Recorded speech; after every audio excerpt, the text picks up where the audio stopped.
કે હકુભાઈ પ્રોગ્રામ કરવાનો છે, કેટલા પૈસા લઈશું? મેં કીધું 2.5 લાખ રૂપિયા. મને કે કૂતરાના રોટલાનો પ્રોગ્રામ છે.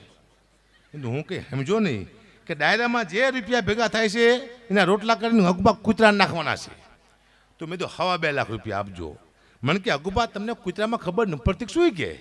તો કેમ? કૂતરાના રોટલાનો પ્રોગ્રામ છે, શું 2.5 લાખ રૂપિયા કે? તો કંઈ બોલતા નહીં, તમને 51,000 રૂપિયા હકુબા આપશું, આટલું કૂતરાનું માન રાખો. કંઈ વાંધો નહીં, ટૂંકમાં કૂતરાનું લઈ લે, અમે કોઈને મૂકતા નથી, બોલો કૂતરાનું લઈ લીધું.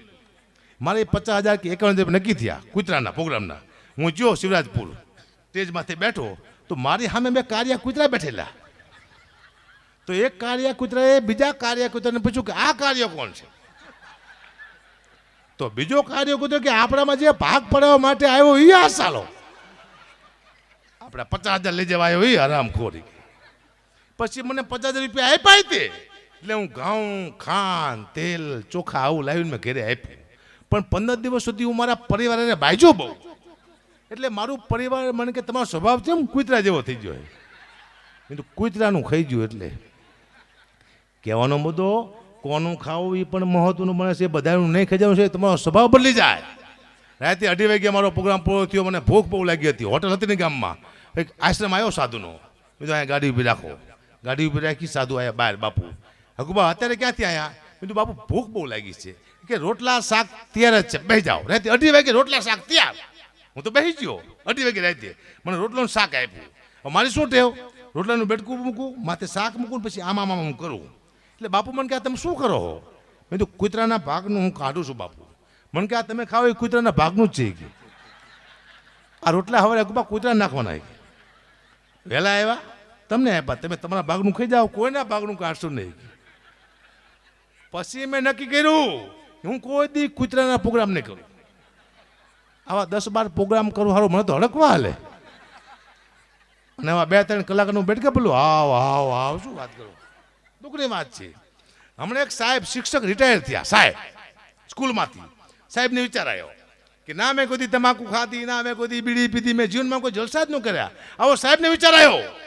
સાહેબને એમ થયું કે હવે હું રિટાયર થઈ ગયો છું, હવે મને ગામમાં ક્યાં કોઈ ઓળખે છે, હું મારી બધી છાયું પૂરી કરી લઉં. સાહેબ જ્યાં દુકાને કે 2 રૂપિયાની બીડી આપો. ઓલો છોકરો કે સાહેબ તમે ક્યાંથી? કે તું કોણ? કે હું છગન તમારા ભેગો નવમામાં ભણતો. સાહેબ અહીંયાથી ભાગ્યા, હજી અહીંયા આપણને ઓળખે છે, જ્યાં બીજી દુકાને કે 2 રૂપિયાની તમાકુ આપો.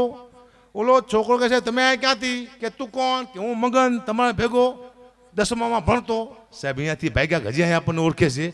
છેલ્લે સાહેબ મરી ગયા. સાહેબ છેલ્લે મરી ગયા બિચારા, ઉપર ગયા. તો ભગવાને કીધું કે સાહેબ તમારું પુણ્ય બહુ સારું છે, તમને 15 મિનિટનું સ્વર્ગ આપવાનું છે, તમારી કોઈ છેલ્લી ઈચ્છા ખરી? તો સાહેબને એમ થયું કે અહીંયા ક્યાં મને કોઈ ઓળખે છે, અહીંયા તો હું જલસા કરી લઉં. સાહેબ કે ભગવાન મેં એવું સાંભળ્યું છે કે અહીંયા અપસરાયું હોય. ભગવાન ક્યાં અપસરાયું હોય? બસ મારે અપસરા જોવી છે. ભગવાન કે જાઓ સાહેબને લઈ જાઓ સ્વર્ગમાં, અપસરા દેખાડો. અને સાહેબ ગયા સ્વર્ગમાં. ઉપરથી ખરા કરતી અપસરા નીચે ઉતરી આવીને કે સાહેબ તમે આ ક્યાંથી? સાહેબ કે તું કોણ? કે હું કાંતા, તમારા ભેગી ત્રીજામાં ભણતી. કે અમુક મને મળી જાય ને તો શાંતિ ઉપર કાંતા આવી જાય સાહેબ. એટલે બધાને શાંતિ કહું છું. મને એક ભાઈ મને કીધું, મને કે ગુપા સારા માણસોની અહીંયા જરૂર છે ને એવી ઉપર પણ જરૂર છે. સારા માણસો જલ્દી દુનિયામાંથી વયા જાય છે. બિલકુલ ખોટી વાત છે. સારા માણસો કોઈ મળતા જ નથી. આપણે બધા સારા છીએ શું અત્યારે મરી જઈશું? નહીં, પણ માણસો વહેલા કેમ મરી જાય એનો તમને દાખલો આપો. તમારો જન્મ થાય એટલે તમારું આયુષ્ય નક્કી થાય. આયુષ્ય કે હકાબા ગઢવીનું આયુષ્ય 100 વર્ષનું, પણ 100 વર્ષમાં હકાબાને કરવાનું શું? કે 2 દીકરી પરણાવવાની, 1 દીકરો પરણાવવાનો, 500 પ્રોગ્રામ કરવાના, 500 વીઘા જમીન કરવાની, 2 કંપની કરવાની. આટલું હકાબાને 100 વર્ષમાં કરવાનું છે. પણ આટલું હું 40 વર્ષમાં કરી નાખું ને એટલે મને ઉપાલે તાળીને આપશે. શું કરવા? મારું કામ પૂરું થયું પછી મારી કંઈ જરૂર નથી આયા. સ્વામી વિવેકાનંદ 500 વર્ષનું કામ 32 વર્ષમાં કરી ગયા, એને વહી જવું પડે દુનિયામાંથી. અમારે હેમુ ગઢવી 100 વર્ષનું કામ 30 વર્ષમાં કરી ગયા, વહી જાવ. એમ તમારું કામ પૂરું થાય એટલે તમારી જરૂર નથી. શું કરવા?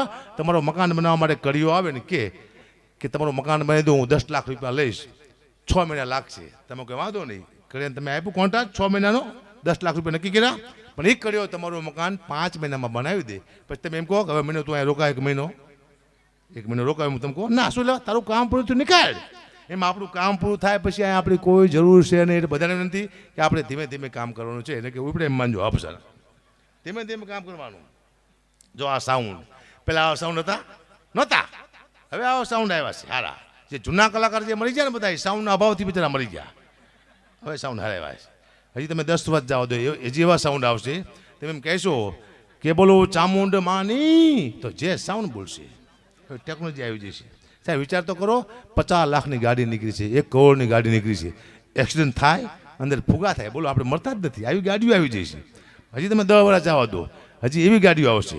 એક્સિડન્ટ થયો, તમે બહાર પડ્યા, ફુગા તમારી મેં દોડશે. હાવ તમને નથી મરવા દેવા, તમારા હપ્તા બાકી છે. હપ્તા બાકી હશે તો ગાડી તમને મરવા નહીં દે. હપ્તા પૂરા આપણે પૂરા. જાય સીતારામ. પણ જેને સાંભળવો એ જિંદગીનો લાવો છે. બહુ સારું નામ એટલે નયા બેન પટેલ અમદાવાદથી આવે છે, પછી અમદાવાદ જવાનું છે. વિચાર તો કરો.